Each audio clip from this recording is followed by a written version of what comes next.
Good afternoon বন্ধুরা। দেখো আজকে মঙ্গলবার আর হনুমান জয়ন্তী, তা পূর্ণিমাও, তা আমি আজকে নিরামিষ রান্না করেছি। আজকে একদম আমার ফুল নিরামিষ, আর সকালে পুজোও করে নিয়েছি। তো দেখো আমরা আজকে কী রান্না করেছি। এই যে দেখো ভাত, হাজব্যান্ড আর ছেলে খেয়ে চলে গেছে, ওরা রান্না হতে হতেই আজকে খেয়ে নিয়েছে। কেননা হাজব্যান্ড এক জায়গায় দরকারে গেছে আর ছেলে ঘুরতে গেছিলো, এসছে।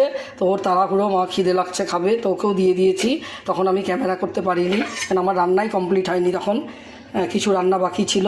তো দেখো বন্ধুরা, এই যে ভাত, আর দেখো যে বেগুন আলু মিষ্টি কুমড়ো ভাজা, আর ছোলার ডাল দিয়ে পেঁপে ঘন্ট, আর ছোলার ডাল আর ডাটা দিয়ে করছি ছোলার ডাল। আর দেখো পটল পনির করেছি, আলু পটল দিয়ে, পনির দিয়ে, চাল দিয়ে, মানে চাল পটল। আর এই দেখো টমেটোর চাটনি। আজকে আমার এটাই নিরামিষ রান্না। তো চলো বন্ধুরা, আসছি এখনকার মতো, টাটা।